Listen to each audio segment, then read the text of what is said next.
Welcome back and thank you for joining A Shark's Perspective. I am Kenneth Shark Kinney, your host and Chief Shark Officer. Let me tell you about two amazing sponsors who make this show possible. I'm a rather particular shark and I only work with the best. First of all, could we talk about inbound for a moment? I've worked with a great team at Invoca for several years now. From marketing to sales and commerce to CX, Invoca's active conversation intelligence platform enables revenue teams to create better buying experiences, drive more leads, and increase revenue. Trusted by top brands like Dish Network, Mayo Clinic, Mutual of Omaha, and ADT, Greg and the Invoca team are doing some amazing work in turning conversational data into automated action to enhance digital touchpoints and human interaction.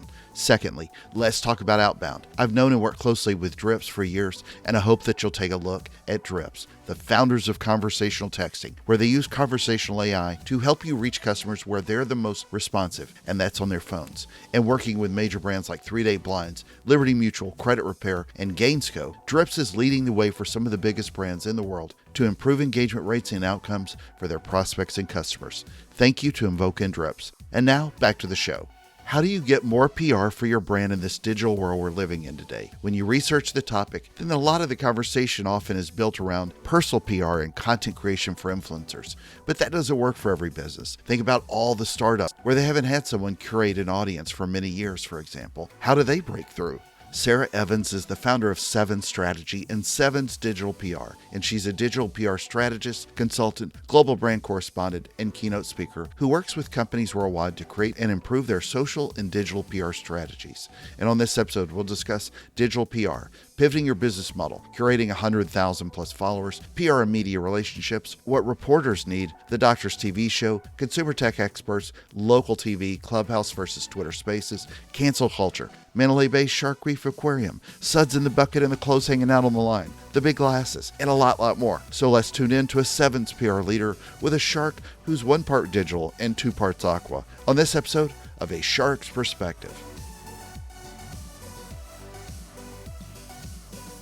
Sarah, thank you so much for joining me today on A Shark's Perspective. Tell us a little bit about your background, your career story, and everything to date. Oh, my career story. I launched Sevans Strategy and Sevans Digital PR about 12 years ago. It has been an evolution and pivot over the years as I created an original business model that is no longer viable or relevant.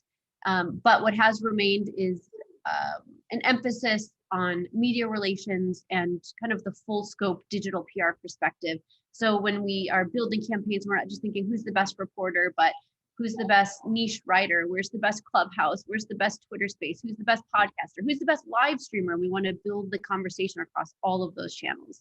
Well, explain what you mean by the model not being apropos today. So when I originally created Sevans Strategy, it was really of the mindset moving away from traditional PR and helping brands develop their social media voice.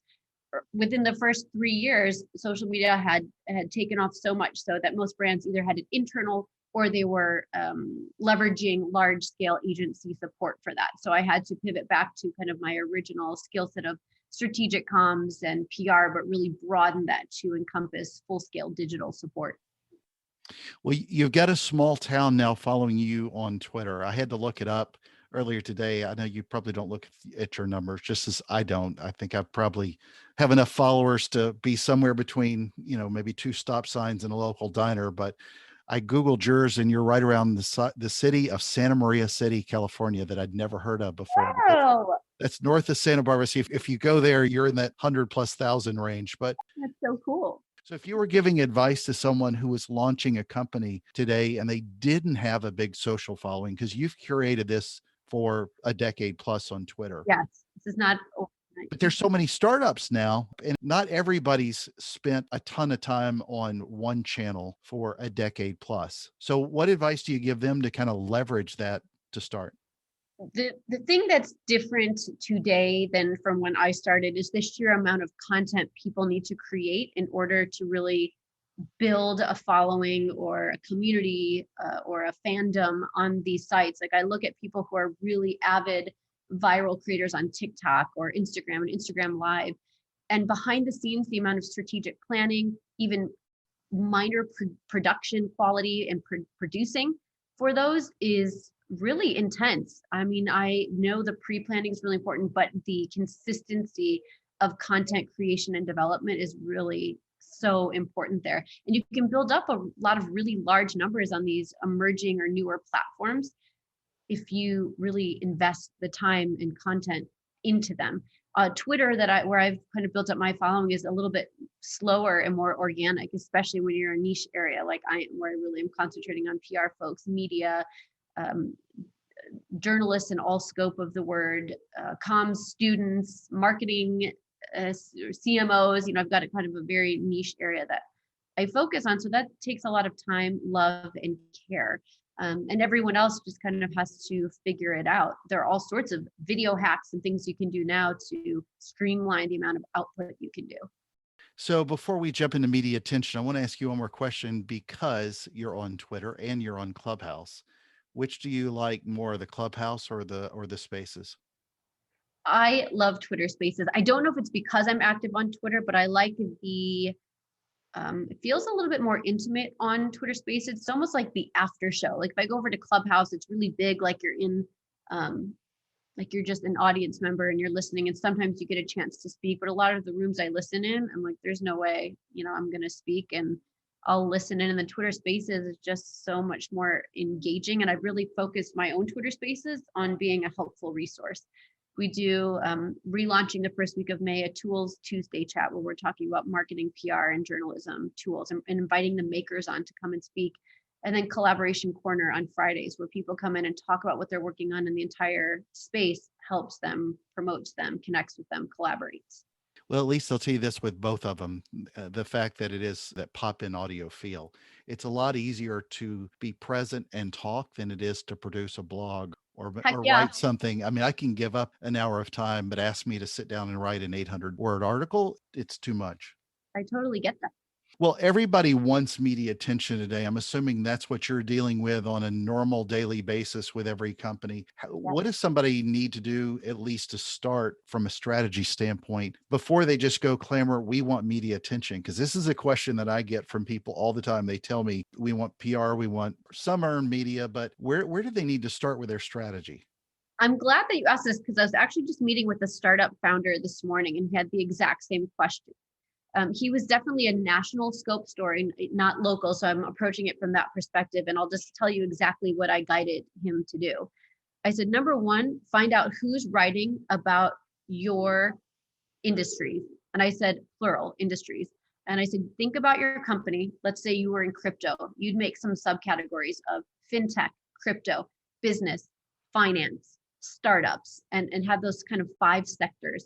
Find out who's writing about topics that you think, wow, this would really impact my business, or hey, I could really talk to this reporter about X, Y, or Z in the future. So I encouraged him to come up with those 5 sectors and then start building out a list of 10 to 15 people in each area. You could divide it up between tier 1, which is typically any media outlet that has 1 million plus views monthly, or tier 2, which would be anything that falls below that. And that might be your trade publications or niche outlets, or maybe really popular newsletters that have great readership and viewership. And then beyond that, look at creating a Twitter list of those folks. Journalists are on Twitter quite frequently to communicate. So I usually say put them on mobile alerts so you can get real-time notifications of articles they're writing about. I said, and the number one thing you need to do when you're reading them, if you're using something they're writing about or really liking it, just thank them. Private message them, at them, build the relationship before you ever have to ask. It's never been easier in the digital age to do that. And then reframe, instead of thinking about what I can pitch to everyone in your spreadsheet, wherever you're keeping all of that contact information of those people, think about what ideas you can share with them. If you don't have a $10 million Series A funding announcement, what else can you share to offer a voice, a viewpoint, a niche, a topic or idea to give them things to write about? Back when I was getting ready for this, I saw you on the Doctor's TV show, and it was a great story. They labeled you as a consumer tech expert. Your advice and answers were great. They were spot on. But I leaned back and I thought, I know her as sort of a digital PR genius behind this. Not necessarily I thought of as a consumer tech expert. That's some of just the label that they put on it. But it made me really sort of think, regardless of how they label you or how anybody would label a person or a company or that spokesperson, how do you position yourself for fixing a problem that they want to report on rather than whatever label they necessarily want you to have on you? Because I know so much of the advice is given about you got to niche yourself down, but a lot of times that doesn't necessarily apply to the label of who you are. It's more of the problem you're actually helping a journalist solve. Yes. So it's a great question. I have an interesting response for this case in particular. Uh, I have my day job as a digital PR strategist and agency owner. And for the past 10 years, I have also doubled as a consumer tech expert. So I've done satellite media tours for big brands and companies. I have a regular segment on Las Vegas Now, CBS, where I package together and talk about the latest trends in consumer tech. Using my own expertise, I have packaged together and pitched myself in that arena so I can do those types of segments. But it's taken about 10 years to feel comfortable being called a consumer tech expert. I feel like that was something that took a while to grow into, and people didn't necessarily know how to label that early on. But it segments what I do. So I'm talking about consumer tech. It still becomes a huge source of traffic referral for new business opportunities because people then relate my name with tech and the PR I do is in tech. So it kind of, you know, brings both hands together. So what kind of advice would you give someone who's wanting to go down that path as well, though? You said it took you 10 years, and I had seen the other CBS ones, but I think so many people think today that they're going to reinvent themselves tomorrow, and then it just goes everywhere. It takes some time to curate, as you said. It really does. And one of the things I talk to a lot of people about is still leveraging local TV and how valuable that. Amen. And that is where I started. I said, you know what? They want content. I'm a reliable source. I package things together like a producer. I think visual. I'm not talking about the brands I'm working with. And so I reached out to a producer and said, would you like some regular content focused on seasonal or holiday driven consumer tech roundups? The concept isn't new or interesting. Think about steals and deals, that sort of thing, that concept, and package that. And they're like, yeah, we'd love that. And then what happened was I would film the segment, but then I'd amplify it for my own channel, but then those brands would amplify it too. So now they're getting this huge bump, in views of content that otherwise would have only remained local. And the way stations are owned by larger networks, it's pretty much easy to take that as a content piece and share it with other stations. And then you get picked up in some of the local market. They may be ABC versus CBS, but it's all the same and it's good coverage. So everybody wants to cut through the noise. And you gave some great advice on really making those connections with people in PR. But as far as having the right kind of content that cuts through, what's the advice you give people today on that? Because it's one thing to have the relationship with those PR teams, and really then there's so much content that people are putting out and you can't amplify everything. And it just becomes trying to get some spaghetti to stick on the wall. And that's not necessarily helpful to a reporter trying to answer a story. No, I think part of it is becoming a student of the social networks where you're going to invest time and really start to look at the algorithm and what content performs well, what you see in trends, and read and research it. I mean, there are reporters who solely cover social media trends and talk about those things. So if you're new and starting out, it's really fascinating to A/B test things and try things out. There's no better time to make a mistake. And I mean mistake in terms of maybe I should have posted content at 3 p.m. instead of 3 a.m.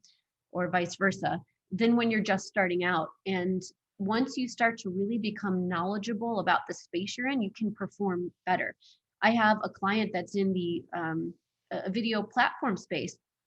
And yes, he talks about their platform online, but he is also so inundated in the space. He's become such an expert on video creation and what performs well. He shares all of that knowledge, plus has studied the platforms where he wants to share. And he just has started to go mini viral in places because he's packaged those things together. And that's really the winning combination. Yeah, and so many of the influencers, especially even the ones that on TikTok that are going viral, the ones that have actual expertise as opposed to just doing something silly. So when you look at influencer marketing today, how do you see it as an aid or, well, you're an influencer yourself, how do you look at it?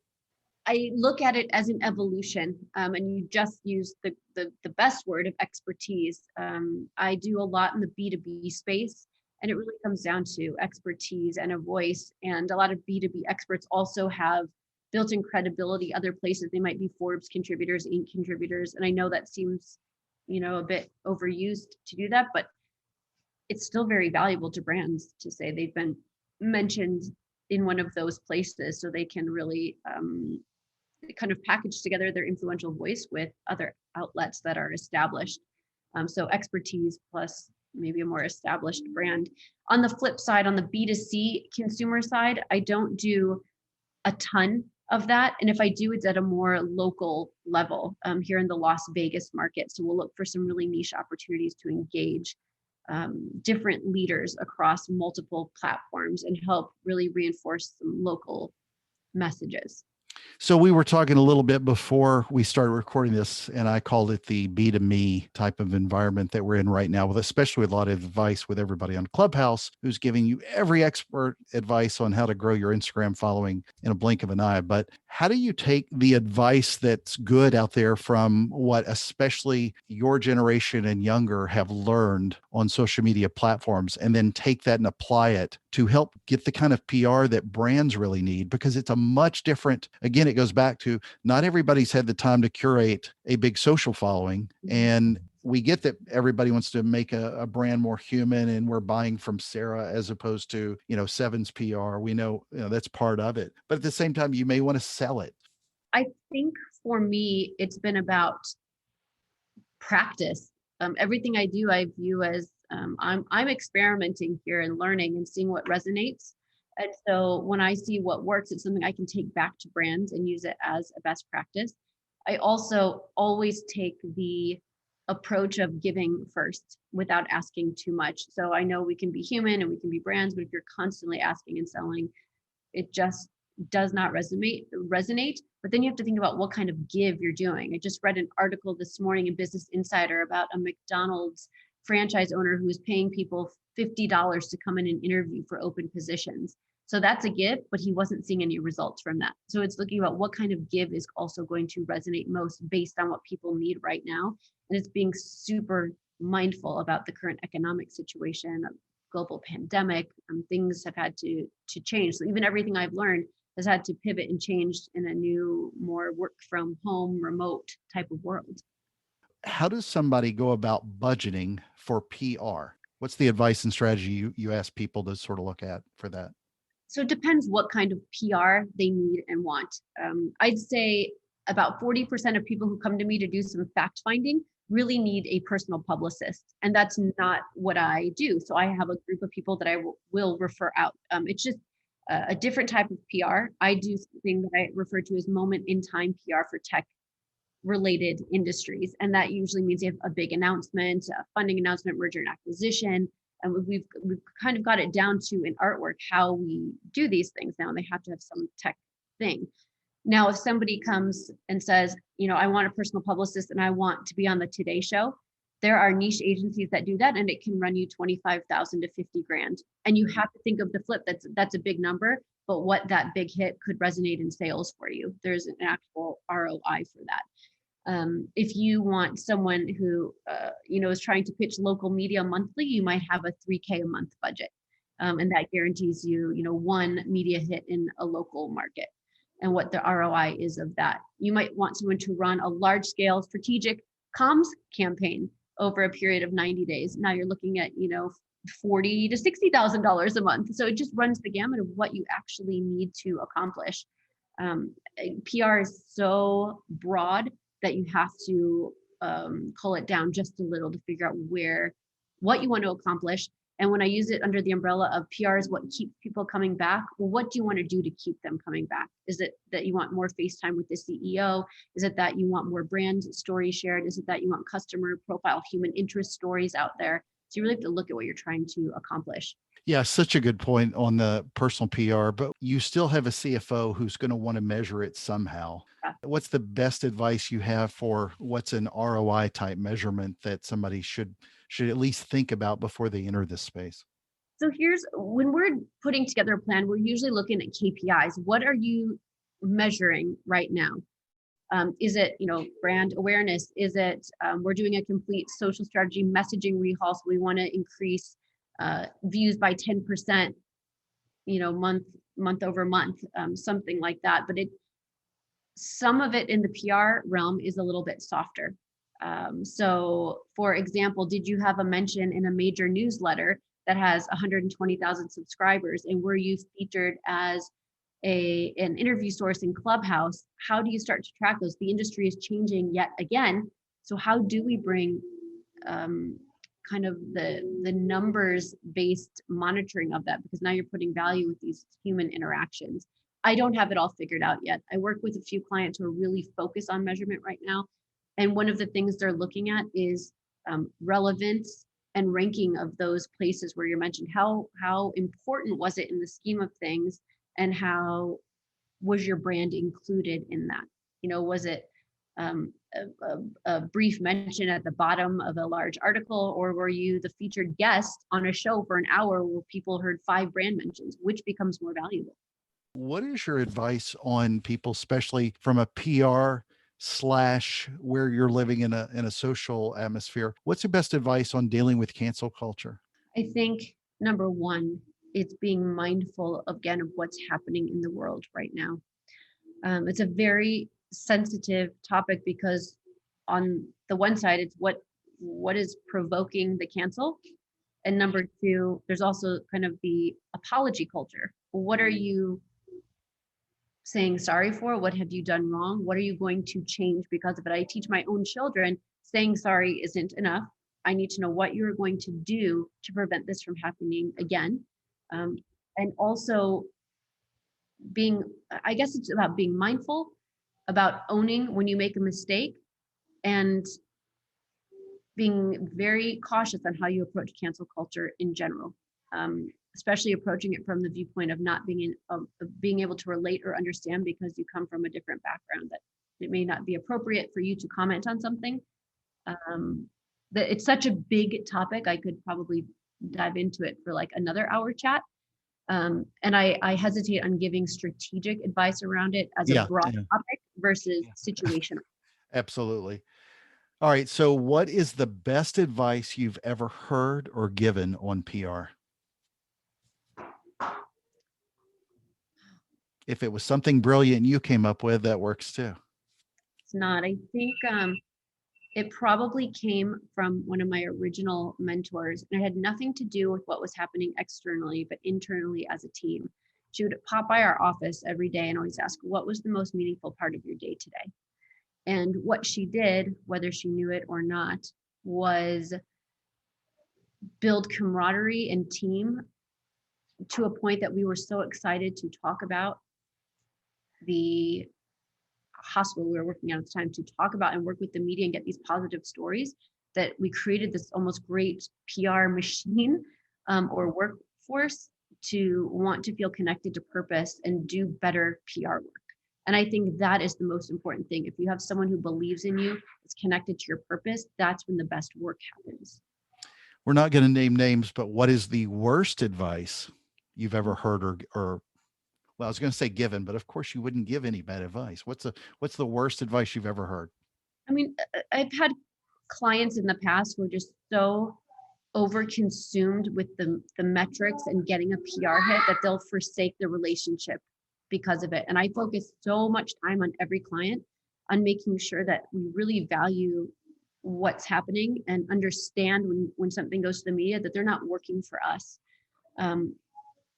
And you can destroy a media relationship overnight, and that complicates well into the future with that entire media organization, or if that person moves to another spot. And the second one is saying no to interviews because someone isn't big enough. Because if you give people a chance, whether it's podcaster, live streamer, journalist, they're also going to continue their work, and someday they may be at the Today Show and they will remember. Great point. Sarah, you're in Vegas, in the land of card sharks. What is your favorite kind of shark and why? Oh, the hammerhead. Okay. Why so?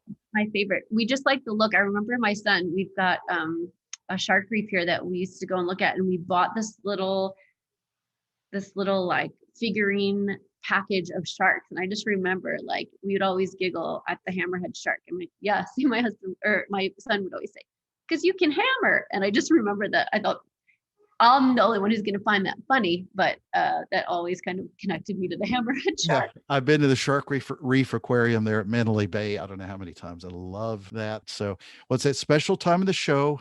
Are you ready for the 5 most interesting and important questions that you're going to be asked today? Yeah.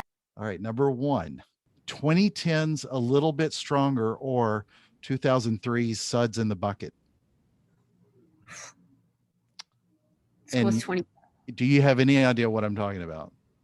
Are you talking about economy? No, I'm talking about the Sarah Evans without the songs? Without the H that ruined the SEO. So funny. I thought you were talking about economy. So I immediately went to like, we were in Chicago, then we were in Vegas. Well, I'll go with Suds in the Bucket because I do like Sarah Evans. Okay. So she left her suds in the bucket and the clothes hanging out on the line. That is some Shakespeare of the South, if you ask me. But all right. Number 2, one piece of news coverage in traditional earned media or 25 articles, blog posts, podcasts covered in non-traditional media. Why do you do this to me? I'm going to go with version 2. Okay. Number 3, I've always seen pictures of you with the cool glasses. So let's talk a little bit about famous people rocking some cool glasses. Bono in those big shades he always wears, or Elton John. Oh, EJ all the way. EJ's glasses resemble yours a little bit more. So, all right. Number 4, Las Vegas Strip or the Magnificent Mile in Chicago where you used to live. Maybe I'll say Chicago just because nostalgia, and I miss being there. I can go down to the Strip anytime I want. Yeah, except in the winter. So, all right, number 5, and the most important question that you're going to be asked today: biscuits or cornbread? Cornbread. Okay, with authority. She knew that one. So, jalapeno with butter and honey. Good choice. Good choice. So, Sarah, where can people find out more about you, follow your thoughts, keep up with you on Twitter, your Sevans PR strategy, and more? You can just come on Twitter at PR Sarah Evans with an H, and my bio is basically a business card. You can DM me. You can find anything you need right from there. Sarah, thank you so much for being with us today on A Shark's Perspective. Thank you, Kenneth.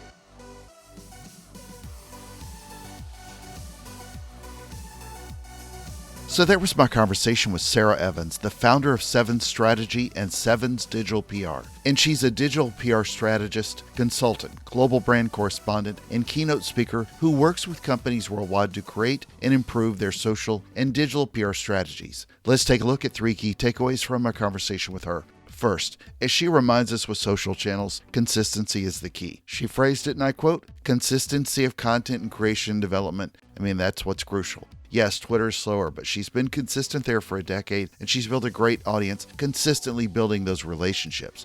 Oh, how I wish I'd done the same.